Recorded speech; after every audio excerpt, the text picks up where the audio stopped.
될 때까지 반복적으로 추진할 것입니다.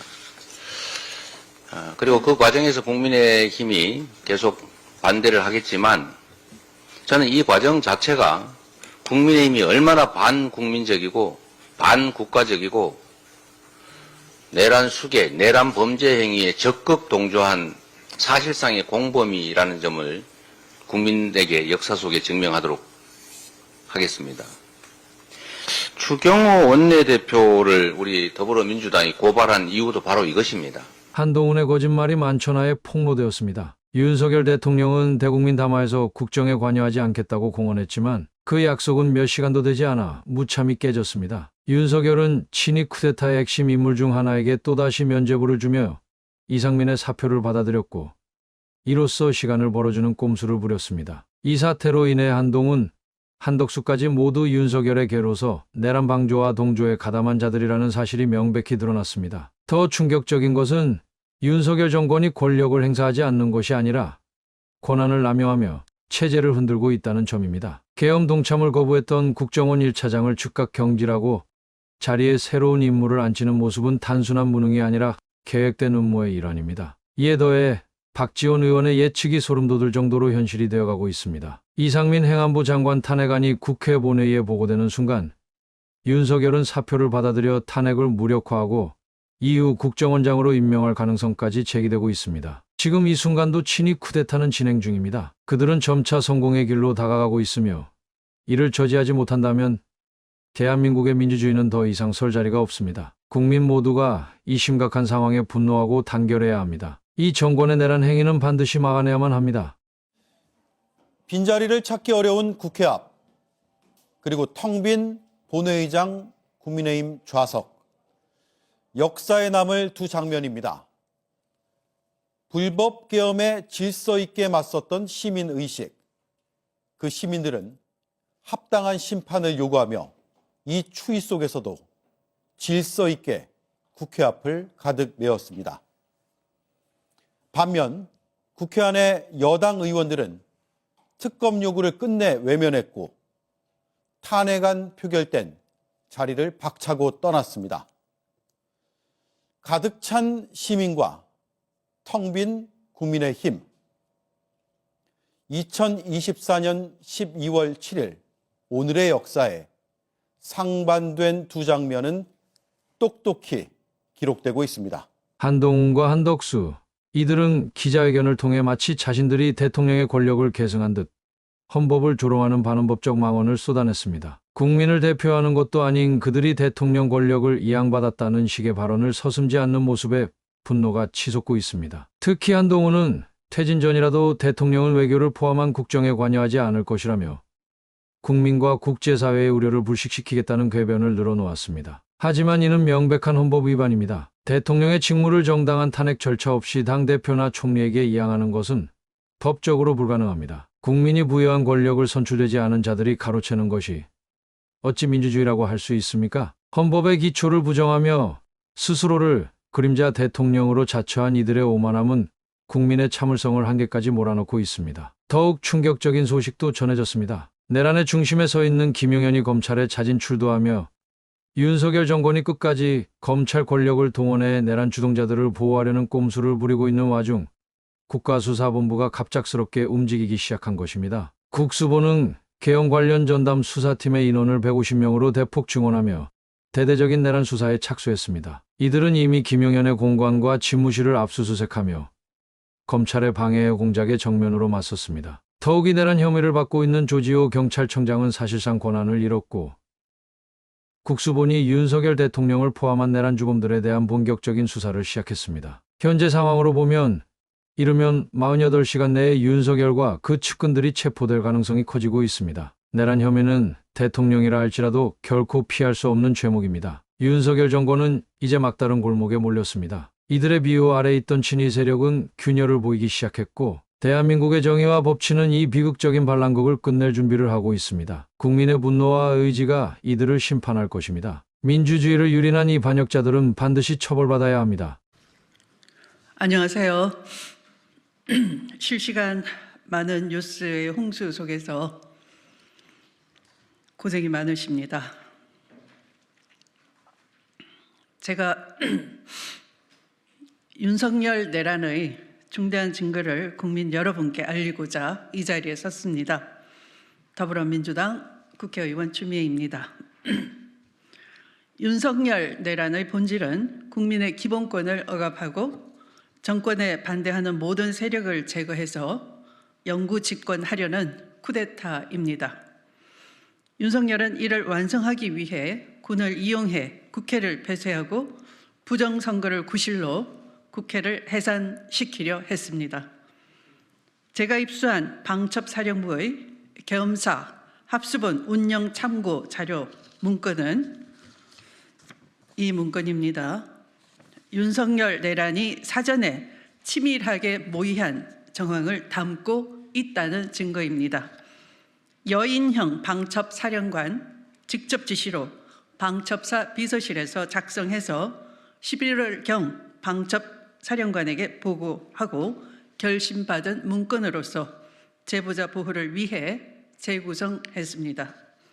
문건에는 계엄 선포와 관련된 법적 절차, 계엄사령부의 구성 및 역할, 합동수사본부의 설치와 기능 등 구체적인 계획이 상세히 기술되어 있습니다.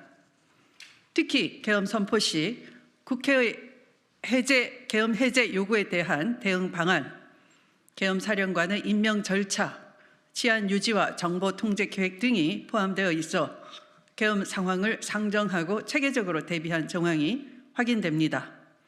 헌법 및 계엄법에 따라 국회가 재적의원 과반수로 계엄 해제를 요구할 경우 대통령이 이를 거부할 수 없다는 법적 규정도 명시되어 있습니다. 국회의 권한을 제한하려는 시도를 검토했을 가능성을 시사하는 것입니다. 계엄사령부의 구성과 네, 마지막 한 분 더 하시는 걸로. 예. 네, 대표님 두 분, 오마이뉴스 두 분 세 하겠습니다. 분까지 해요, 세 분까지. 박건우 기자인데요. 그런 게 세 분 같은데. 아까 첫 번째 질문으로 국회의장께서 여야회담 제안한 것 관련해서 이제 다음 탄핵안 추진 앞두고 대표께서 생각하시는 여야회담 날짜에 마지노선이 있는지 하나 여쭙고 싶고요.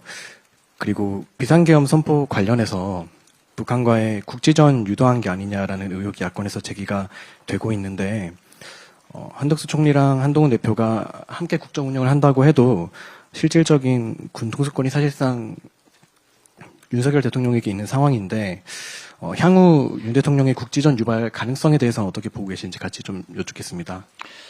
네, 안 그래도 제가 이 말씀 한번 드리고 싶었는데 감사드립니다. 제가 아무도 동의하기 어려운 비상계엄 소위 친위 쿠데타 가능성이 있겠다라고 본 건 뭔 증거가 뚜렷해서라기보다는 일종의 몇 가지 징후들 그리고 이제 이 정권의 특성 때문이었습니다. 국민을 위해서 국가를 위해서 잘할 의사는 전혀 없고 잘할 능력도 없고 관심도 없는데 지지율은 결국 계속 떨어질 수밖에 없을 것이고 그러나 그 상황을 용인할 수 없는 뭔가 잘못되면 그 잘못을 반성하고 해결하기보다는 남 탓을 하는 그 경향 때문에 결국 국민을 위해서 뭔가 억압적 행동을 할 수밖에 없을 거다라고 생각했습니다. 방법은 요건은 두 가지인데 전쟁, 전시 또는 사변 아닙니까? 사변이라고 하는 것은 일종의 폭동 상태, 소요 상태 이런 걸 말할 텐데 우리 국민들이 촛불혁명을 이뤄낸 그 위대한 저력으로 이런 소요 사태를 일으킬 리가 없죠. 결국 한다면 5.18 민주화운동 당시 상황처럼 먼저 자극을 하고 폭력행위를 유발한 다음에 먼저 자극을 했다는 사실은 숨기고 폭력행위가 있어서 제압했다 이렇게 할 가능성이 있지만 요즘 상태 사회에서는 SNS나 이런 정보통신혁명 때문에 불가능하죠. 숨기는 게 불가능하죠. 남아있는 것은 그래서 결국 전쟁, 국지전을 유도하고 뭐 그게 전면전으로 비화될 수도 있죠. 그러나 충분히 그런 일도 벌일 집단이라고 봤기 때문에 국지전을 유발한 다음에 그걸 핑계로 전시 비상계엄을 할 것으로 저는 예측했습니다. 그런데 두 가지 요건도 없는 상태에서 비상계엄을 해서 제가 하도 기가 찼던 거죠. 그 처음에 보고 웃었던 겁니다. 의심하고. 이 설마 그럴 리가 없다. 근데, 최근 보도에 의하면, 풍선, 그러니까 오물풍선 원점 타격을 지시했다는 거 아니겠습니까? 국방장관이. 이거는 형법적으로 보면 외환 유도죄에 해당이 됩니다. 공연히 그 멀쩡한 상대 국가의 그 풍선 발송지를 타격하는 방법으로 전쟁을 유도해서 외환을 유치하는 거죠. 이것도 중대 범죄입니다. 이게 내란죄에 버금가는 범죄죠. 근데 이것도 모르고 원점 타격을 지시를 했다는데 원점 타격 방법은 미사일밖에 없죠. 아니면 공군에 의한 폭격밖에 없습니다. 이런 무식한 미친 행위를 지금 자행을 한 겁니다.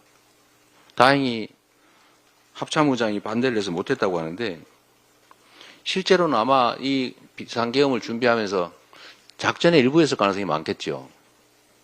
그냥 하긴 좀 그렇고 원점 타격을 해서 미사일 공격을 하면 북한이 반발할 것이고 그걸 핑계로 비상계엄을 하려고 했는데 실패를 하니까 야당이 너무 많이 입법을 해가지고 예산을 너무 많이 깎아서 탄핵을 너무 많이 해서 도저히 견딜 수가 없다는 이 말 같지 않은 이유를 들어서 비상계엄을 한 겁니다.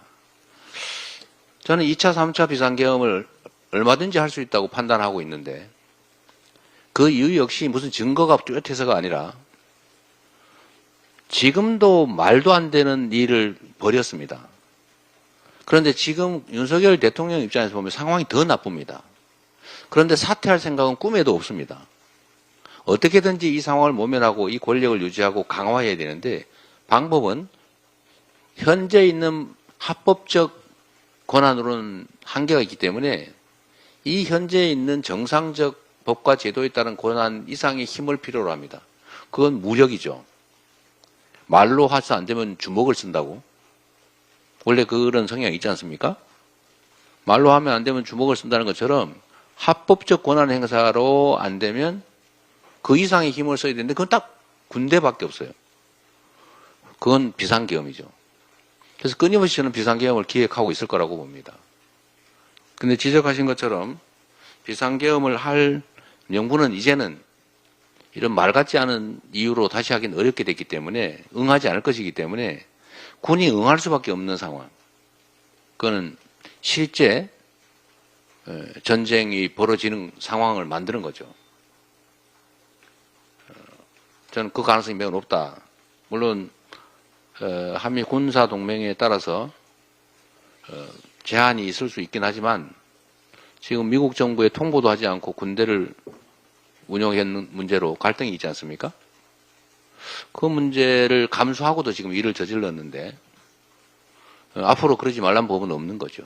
상황은 더 어렵고 그런 필요성은 더 커졌고 그렇다면 얼마든지 다시 이 일을 벌일 수 있다. 그런데 아무리 무슨 권한을 여당에게 맡기고 총리에게 맡기고 하지만 보신 것처럼 그렇게 말해놓고도 인사권을 행사하지 않습니까? 인사권이 가장 중요한 권력의 핵심이죠. 그런데 그 권한을 맡긴다고 말해놓고 자신이 행사하지 않습니까? 원래는 맡겼으면 물어봐야죠. 저 한동훈 대표 이거 이상민 장관 사표 수리할까요? 이렇게 물어봐야 되지 않습니까? 저 총리님 이거 해도 될까요? 맡겼는데 안 물어봤지 않습니까? 좀 마음대로 한다는 뜻입니다. 군 통수권이 여전히 공식적으로 대통령이 있기 때문에 매우 위험한 상태다. 그래서 반드시 가장 빠른 시간 내에 탄핵을 통해서 직무를 정지시키고 탄핵 심판 결정을 통해서 직권을 영구적으로 박탈해야 된다라는 말씀을 드립니다. 아까 손 드신 분이 두 분